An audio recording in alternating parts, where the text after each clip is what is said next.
Section 24. Sentence of imprisonment in default of fine. The court of magistrate may award such term of imprisonment in default of payment of fine as is authorized by law. चल 24 कल पढ़ी थी अपन ने। 24 नहीं हो पाई थी, नहीं अच्छा, पढ़ी थी, ठीक है, लेकिन वो ये अब सीधे रिदम से आ गए हैं। ठीक। Provided that the term is not in excess of the power of the magistrate under section 23. B. Shall not where imprisonment has been awarded as a part of the substantive sentence exceed 1/4 of the term of imprisonment which the magistrate is competent to inflict punishment for the offence otherwise than is imprisonment in default of payment of fine. Subsection 2. The imprisonment awarded under this section may be in addition to the substantive sentence of imprisonment for the maximum term awardable by the magistrate under section 23. देखो, जब magistrate ने fine impose किया तो भैया आपने अगर fine impose किया है तो वो भी एक प्रकार से पनिशमेंट है। अब तुमने फाइन पे नहीं किया, अब अगर आपने फाइन पे नहीं किया है तो फाइन पे करने की भी, फाइन ना पे करने की, अगर आपने फाइन नहीं पे किया तो फाइन ना पे करने की पनिशमेंट आपको लगेगी। तो इनने बोला है कि जब आप फाइन पे नहीं करोगे तो कितनी पनिशमेंट लगेगी। तो यहाँ पे ये बोल रहे हैं कि जितनी मजिस्ट्रेट की पावर है सेक्शन 23 में, उससे ज्यादा तो पॉसिबल ही नहीं है फाइन की सजा दे दे। दूसरी बात, जो भी मजिस्ट्रेट की पावर है, ठीक है ना, उसकी 1/4 से ज्यादा वो उस अपराध के लिए नहीं दे सकता। ठीक, आया समझ में? yes, sir. ये सबसे इम्पोर्टेंट है ना। और तीसरी बात जो सबसे इम्पोर्टेंट है कि भैया अगर फाइन की हमने सजा, आपको सपोज हमने इम्प्रिजनमेंट दी थी प्लस फाइन दिया था और आपने फाइन पे नहीं किया और फाइन के डिफॉल्ट में हम आपको एडिशनल सजा दे रहे हैं, तो वो सजा आपकी क्या होगी? एडिशन टू सब्सटेंटिव सेंटेंस, जो आपको सजा मिली है उसके एडिशन में होगी। आया समझ में? yes, sir. जो आपको सजा मिली है वो उसके एडिशन में होगी। Section 25. Sentence in cases of conviction of several offences at one trial. Subsection 1. When a person is convicted at one trial of 2 or more offences, the court may, subject to the provision of Section 9 of the Bharatiya Nyaya Sanhita 2023, sentence him for such offences to the several punishment prescribed thereof for which such court is competent to inflict, and the court shall, considering the gravity of offences, order such punishment to run concurrently or consecutively. ये बोल रहे हैं कि जब एक ही trial में एक से ज्यादा ऑफेंसेस का कोर्ट विचारण करती है तो वो उनको सब अलग अलग जितने भी अपराध हैं उनके लिए सजा दे सकती है, कोई दिक्कत नहीं है ना।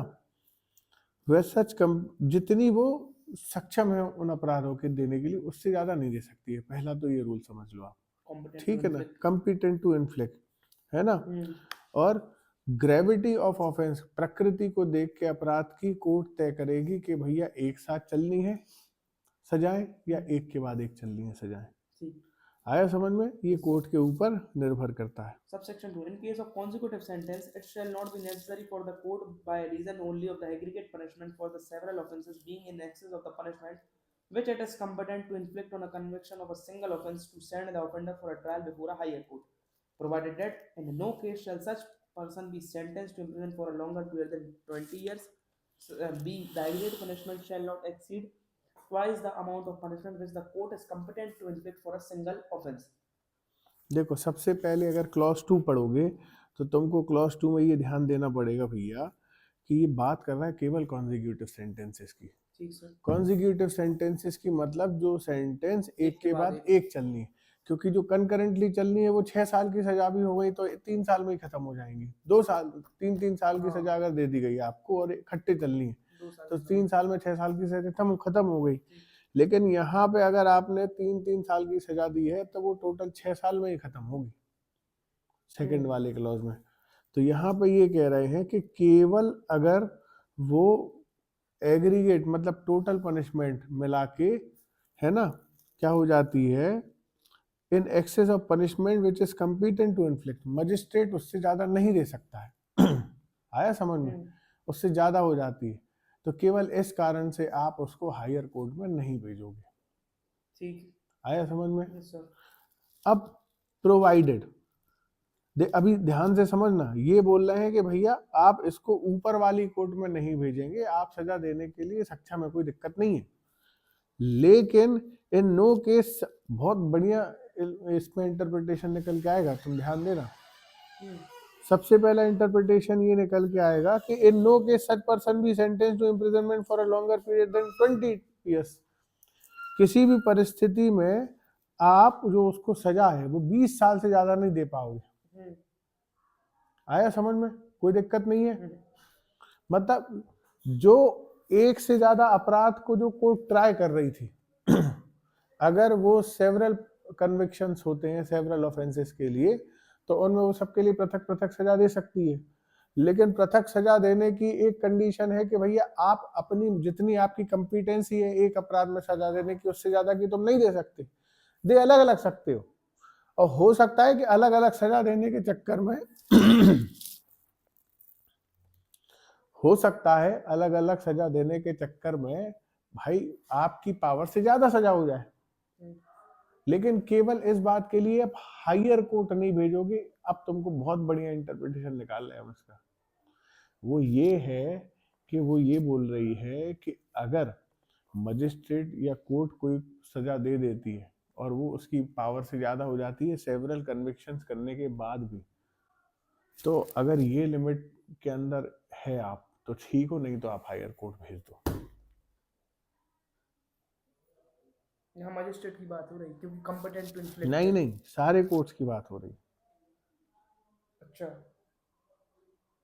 लेकिन हम तुम्हें बता रहे हैं कि जहां तुम्हें कंफ्यूजन था वहां पे सबसे पहली बात, मतलब जहां किसी को भी कंफ्यूजन होगा वो ये होगा कि भैया हम एक से ज्यादा अपराधों को ट्राई कर रहे हैं और अब हमारी सजा देने की पावर सपोज किसी में 3 साल ही है मैक्सिमम सजा, और हमने सपोज 5 अपराध ट्राई किए और सब में 3 साल की सजा दे दी, तो कितने हो गए? 3 5 जा 15। लेकिन इसमें क्या लिखा है कि आप दूसरे में बोला है कि ट्वाइस से ज्यादा आप नहीं दे सकते, तो आपकी पावर कितनी है? 3 साल, तो 6 साल की दे तो सकते टोटल हैं। 6 साल की आप सेवरल ऑफेंसेस में दे सकते हो, लेकिन आपको उसको 15 साल की सजा सुनानी है, तो आप उसको हायर कोर्ट में भेज दो। ठीक है, ये रूल रोक थोड़ी ना रहा है, ये सेक्शन रोक रही है कि तुम्हें हायर कोर्ट भेजने से। ये बोल रही है कि एक से ज्यादा में अगर आप सजा दे सकते हो तो दे सकते हो, कोई दिक्कत नहीं, लेकिन टोटल सजा क्या होनी चाहिए? आपकी कंपिटेंसी से ट्वाइस से ज्यादा नहीं होनी चाहिए। अब लेकिन ट्वाइस से ज्यादा हो रही है तो फिर आप हायर कोर्ट को भेज दो, यहाँ पे कोई बात नहीं हायर कोर्ट को भेजने के लिए। आया समझ में? कोई दिक्कत तो नहीं है। अब अपन सेकंड ब्रैकेट की बात करें कि अगर इससे कोई बड़ा व्यक्ति है, मतलब बड़ा मजिस्ट्रेट है या बड़ी कोर्ट है, वो जो सजा दे रही है, तो उसको दूसरे ब्रैकेट में भी आप पकड़ लोगे कि भैया इन टोटल आपकी 20 साल से ज्यादा सजा नहीं होनी चाहिए। आया समझ में? यहाँ सेशन कोर्ट की बात कर रहे हैं क्या? एग्जैक्टली। वहाँ अब पर देखो, तुमको बहुत बढ़िया बात बता रहे कि नीचे वाले ब्रैकेट से क्या बी वाले होगा। में, हाँ, ए और बी बताइए आप। वही हम बता रहे, बी वाले ब्रैकेट से तो क्या होगा? बी वाले ब्रैकेट से तो व्यक्ति को मजिस्ट्रेट की कोर्ट से ऊपर की कोर्ट में हायर पनिशमेंट के लिए आप भेज सकते हो। लेकिन पहले वाले ब्रैकेट से आप क्या करते हो कि आप किसी भी स्थिति में 20 साल से ज्यादा की सजा नहीं दे सकते, है ना? अब 20 साल से ज्यादा की अगर आप सजा नहीं दे सकते हो और आपके पास वो पावर है, वो पावर मिलेगी तुम्हें सीजेएम के पास। आया समझ में?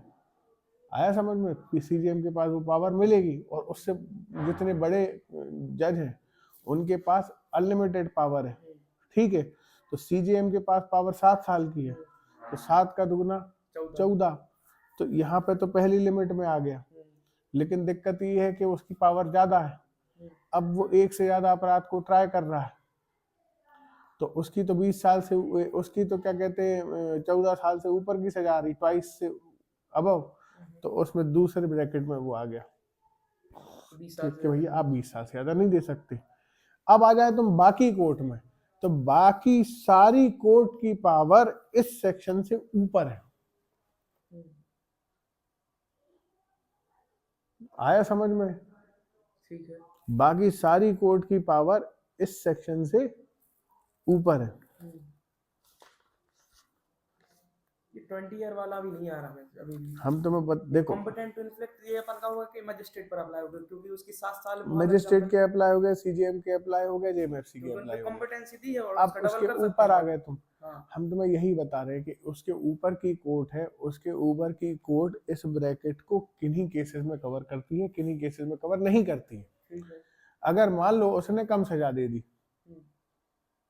आया समझ में, तब तो ये ब्रैकेट चालू है, मतलब ये वाली सेक्शन अप्लाई हो जाएगी 25 वाली। जब वो सजा कम दे रहा है,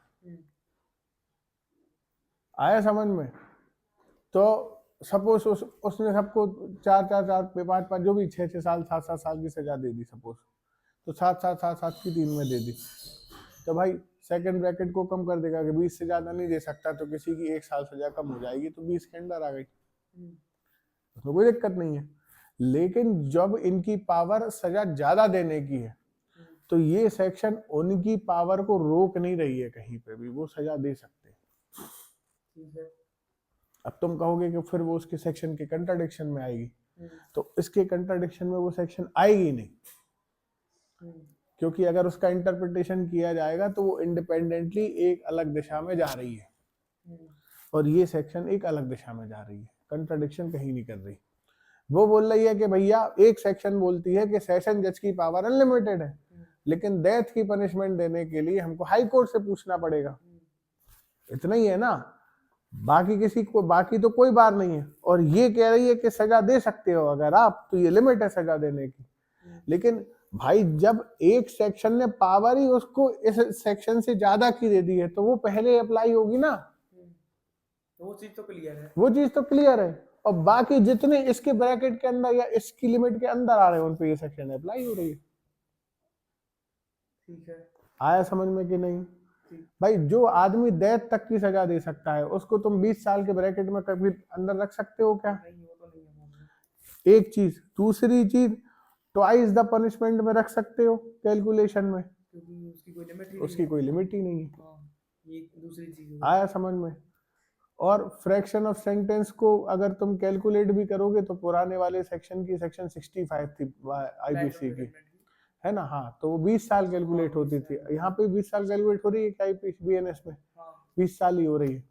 तो वो अब जब उसका फ्रैक्शन ही 20 साल है, तो वो तो मिनिमम ब्रैकेट तुम्हारा, मतलब वो ब्रैकेट ही को टच कर रही है, और वो भी फ्रैक्शन कैलकुलेट करने के लिए बस, तो उसको यहाँ पे नहीं लेंगे। आया समझ में? बेसिकली जो पावर इस सेक्शन से ज्यादा है, वो अपने आप पावर डिजर्व रहेगी भैया, उसको जबरदस्ती इस सेक्शन के ब्रैकेट्स में नहीं घुसेड़ने की कोशिश करोगे आप। ये तो समझ गए हम। और एक हमें डाउट अभी, हाँ पूछो।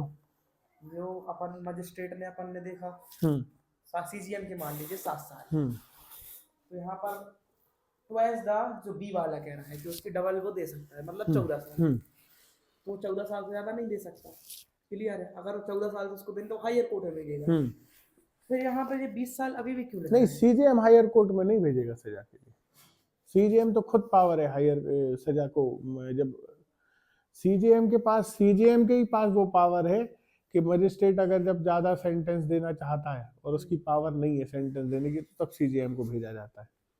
तो सीजीएम किसी को नहीं भेज पाएगा, पहली बात तो सीजीएम ही करें, क्योंकि कारण हम बता दे रहे हैं। कारण ये है कि सीजीएम की सजा बस देने की पावर ज्यादा है, अल्टीमेटली उसका जो मतलब सीजीएम होता जुडिशियल मजिस्ट्रेट फर्स्ट क्लास ही है, इसको आप डिनाई नहीं कर सकते, होता बहुत सीनियर है, लेकिन होता वो जुडिशियल मजिस्ट्रेट फर्स्ट क्लास ही है, उसको पावर सीजीएम की दे दी जाती है। ठीक है, आया समझ में? तो वो कैलकुलेशन वो मजिस्ट्रेट की है, तुम उसको ऐसे मत समझो कि वो ज्यादा पावरफुल हो गया या वैसा हो गया या वैसा हो गया, नहीं, लेकिन अल्टीमेटली वही तुम साल की दी है ना उसको, हम बहुत बढ़िया उसका कारण बता रहे ना, कि तुम जितने भी ऑफेंसेस देखोगे ना शेड्यूल में, वो सब में कहीं पे भी सीजीएम कॉग्निजेंस नहीं ले रहा है ऑफेंस का, ले रहा है क्या? जुडिशियल मजिस्ट्रेट फर्स्ट क्लास ही ट्राई कर रहा है, ठीक है ना? वो तो सजा जब बढ़ने के लिए जाती है तब सीजीएम के पास जाती है, नहीं बढ़ने के लिए गई तो अभी भी एक डाउट है, तो चाहो सीजीएम 7 से 7 साल की लिमिट है, मैक्सिमम 14 की दे सका, ट्वाइस द अमाउंट, तो फिर ये 20 साल का अभी भी क्यों आ रहा है? बहुत बढ़िया बात बोल रहे हो। पहली बात तो हम आपको ये बता दें कि प्रैक्टिकली आप अगर सोचोगे ना तो आप ये समझ लो कि 7 साल की सजा मैक्सिमम सजा है उसकी पावर देने की। हर अपराध में वो मैक्सिमम सजा ही दे ऐसा कोई जरूरी नहीं होता है। प्रैक्टिकली आप सोचो भाई, किसी अपराध में उसको लग रहा है कि मुश्किल से 2 महीने 3 महीने जो भी सजा है ना, या 1 साल की सजा है। अब ऐसे 10 ऑफेंसेस ट्राई कर रहा हो, हम तो मान के चल रहे हैं, हम तो मैक्सिमम मान लो तुम के कितने भी ऑफेंसेस ट्राई कर रहा होगा तो टोटल का कैलकुलेशन हो सकता है 20 साल से कम ही आए।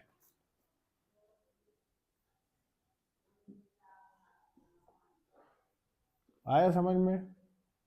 The aggregate punishment shall not exceed twice the amount of punishment which the court is competent to inflict for a single offense.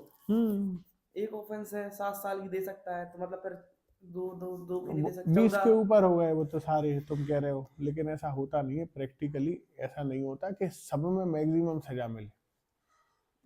भाई उनकी सजा देने की पावर वो मैक्सिमम पावर है। आप समझ रहे हो?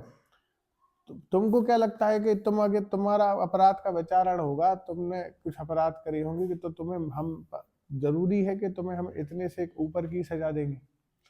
अच्छा एक और चीज, हमें आ गया समझ में। अब सुन लो, अभी सुन लो, अभी कंप्लीट नहीं हुआ। अगर ऐसे ऑफेंसेस होंगे तो वो तुम्हारे द्वारा ट्राइबल ही नहीं है। तुम देख लो बहुत सारे ऑफेंसेस, ऊपर सीधा सेशन जज एग्जैक्टली उनके आपको बस कॉग्निशन लेने की पावर है और फिर कमिट करने की पावर है कि साहब ये जो ट्रायल है इन अपराधों की ये सेशन जज करते हैं, हम नहीं करते। तो आपको कॉग्निजेंस लेके उनको भेजना पड़ता है। अब वो उनकी पावर में आ गया। अब लेकिन एट द एंड सर ये हो रहा है मजिस्ट्रेट कोर्ट पर ही अप्लाई। हाँ कह सकते हो, कह सकते हो, क्योंकि इसलिए देखिए एक सिंगल ऑफेंस उनने क्योंकि पुरानी सीआरपीसी में पहले असिस्टेंट सेशन जज था। अब उनने उसको डिलीट कर दिया है। आया समझ में? तो ये कोर्ट जो शब्द है उसका इंटरप्रिटेशन अगर इस सेक्शन में अपन मतलब प्रयासरत कर रहे हैं, है ना, हो सकता है कोई नया इंटरप्रिटेशन निकले, हो सकता है कोई और ऐसी बात निकल के आए जो अपन को नहीं पता, है ना, बहुत टेक्निकल हो सकती है। लेकिन अभी तक अपन जितना पढ़ रहे हैं उसको दूरदर्शिता से अगर देखा जाएगा तो तुमको यही पता चलेगा कि हाँ यार ये लगभग मजिस्ट्रेट कोर्ट की बात हो रही है। आया समझ में? हाँ सर आ गया सर। हम इसको बताएं क्या प्रॉब्लम आ गई थी, हम इसको पूरा टोटल कर रहे थे कि 7 साल, हम एक ऑफेंस का नहीं कर रहे थे। नहीं फिर हमें समझ में एक ऑफेंस का वो तो फिर ऐसे 20 भाई साल सेवरल ऑफेंसेस है तो क्रॉस कर जाएगा ना भैया वो। पूरा सिंगल हमने पढ़ा है। For the subsection B, for the purpose of appeal by a convicted person, the aggregate of the consecutive sentence passed against him under this section shall be deemed to a single sentence. हाँ, appeal के लिए आपको ये याद रखना पड़ेगा कि भैया जो टोटल सजा है ना, मतलब अलग अलग सजा है उसको टोटल कैलकुलेट करेंगे, उसको एक सजा मानेंगे ताकि आप अपील कर पाओ। Section 20 says mode of conferring power. In conferring power under this section, the High Court or the State Government in this case may by order empower persons, especially by name or in virtue of their office or class of official. Section 27 power of officer appointed. Whenever any person holding any power of officer successor officers में आओ 29 पे सीधे। Section 20 power of judges and magistrates exercisable by their successor in office subject to the other provision of this Sanhita. The power and duties of a judge or magistrate may be exercised or performed by a successor in office. Subsection 2 when there is any doubt as to who is successor in office, the session judge shall determine by order in writing the judge who shall for the purpose of this Sanhita or any proceeding or order thereunder be deemed to be the successor in office. देखो पहले देख लो, यहाँ पे लिखा है कि जब doubt होगा कि who is the successor in office, court में अगर ये डाउट है कि कौन सक्सेसर होगा तो कौन बताएगा? सेशन जज बताएगा। ठीक है ना। दूसरा देखो, where there is any doubt as to who is successor in office of the magistrate, है ना, मजिस्ट्रेट का कौन सक्सेसर है तो कौन बताएगा? सीजेएम बताएगा। तो यहाँ पर सेकंड वाले में किसकी सक्सेसर की बात कर रहे हैं? वो ये बोल रहे हैं when there is any doubt as to who is the successor in office, the session judge shall determine by the order writing the judge who shall for the purpose of the Sanhita in any proceeding be deemed to a successor in office। ये बड़ी बात, ये session जजेस के लिए बोलना है कि अगर कोई वैकेंसी हो गई या कुछ हो गया एडिशनल सेशन जज, बहुत बढ़िया, तब यही बताएंगे। और इस थर्ड वाले मजिस्ट्रेट को मजिस्ट्रेट की चीफ जुडिशियल मजिस्ट्रेट और डिस्ट्रिक्ट मजिस्ट्रेट। ठीक है। देखो मजिस्ट्रेट में 3 मजिस्ट्रेट को हमेशा याद रखना कि मजिस्ट्रेट की बात होगी तो 3 मजिस्ट्रेट की बात हो रही है। जनरली, जेएमएफसी, जेएमएससी और सीजीएम। उसके ऊपर अगर बात हो रही, अगर किसी और को मतलब उसके ऊपर किसी कोर्ट की बात हो रही है, तो फिर तुमको याद रखना पड़ेगा कि किसकी बात हो रही है। खत्म बात। Chapter Additional 4 session. Power of superior officer of police and aid to the magistrate and police. Section 30 Power of superior officer of police. Police officer superior rank to an officer in charge of police station may exercise the same power throughout the legal unit of which they are appointed as may be exercised by such officer within the limit of his station. बहुत बढ़िया, सबसे important है भी यही section. Important. ये पूरा जो part है वो अपन को लगभग पढ़ना है और वो पूरा ही इम्पोर्टेंट है। इसमें कोई सेक्शन ऐसी छूटी नहीं है कुछ कुछ छोड़ के, उसके बाद तो अरेस्ट आएगा, क्योंकि ये बेसिकली पूरी इन्वेस्टिगेशन से रिलेटेड है ना बेटा। सेक्शन जब अब तुम 30 पढ़ोगे तो सेक्शन 30 में लिखा है कि police officer superior in rank to officer in charge of police station. कोई थाना इंचार्ज से ऊपर का अधिकारी है या बड़ा अधिकारी है, ठीक है ना।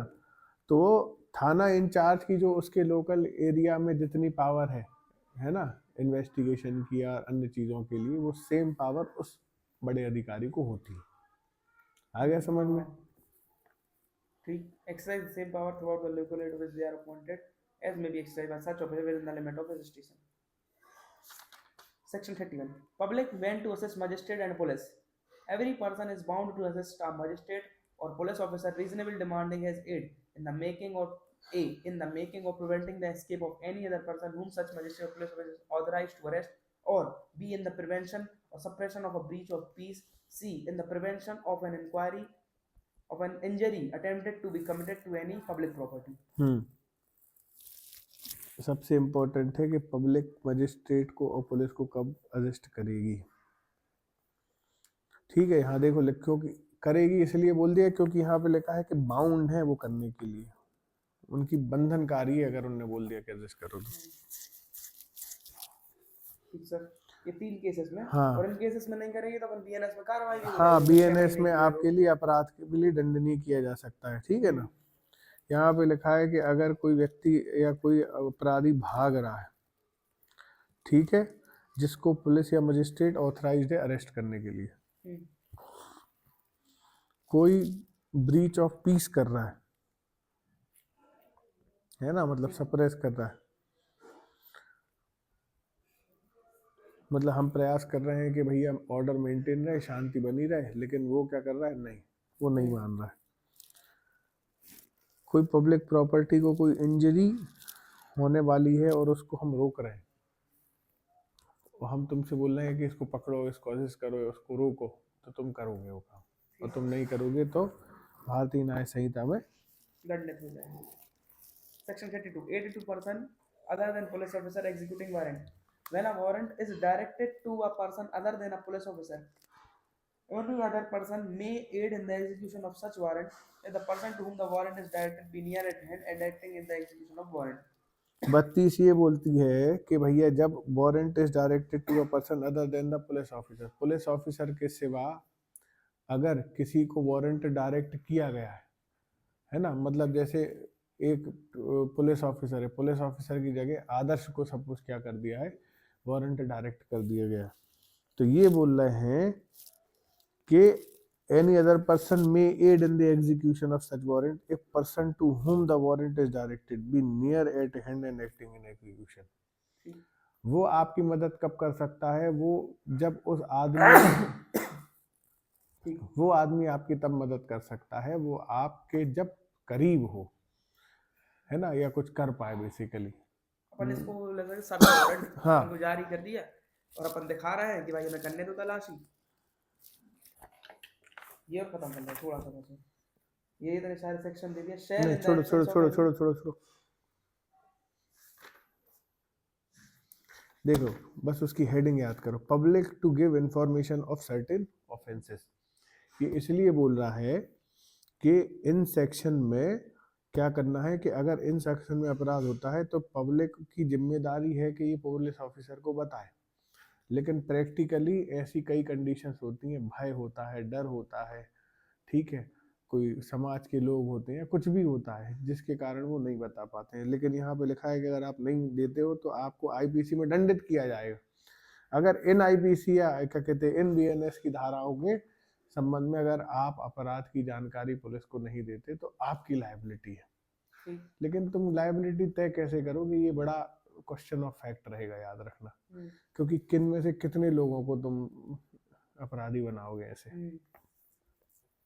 आया समझ में? ठीक है।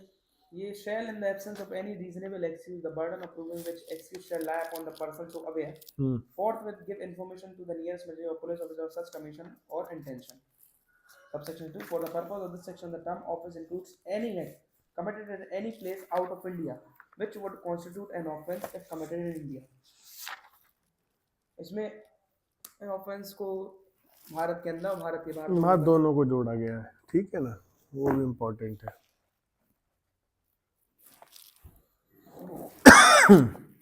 Section 34 duty of officers employed in connection with the affairs of village to make certain report. छोड़ दो, गांव के आदमियों को कहाँ रिपोर्ट बन रही बे। चैप्टर 5 अरेस्ट ऑफ पर्सन, तो बेचारे वैसे ही भोले भाले से आदमी है। एक इसकी सब क्लॉज 2 है, उसमें प्रोक्लेम्ड ऑफेंडर की डेफिनेशन दी है, उसको याद कर लो कि प्रोक्लेम्ड ऑफेंडर, तुमसे कभी कभी पूछ लिया जाएगा कि भारतीय नागरिक सुरक्षा संहिता में प्रोक्लेम्ड ऑफेंडर कहाँ दिया है, तो तुम्हें बताना है कि प्रोक्लेम्ड ऑफेंडर यहाँ दिया है। ठीक, बस हो गया।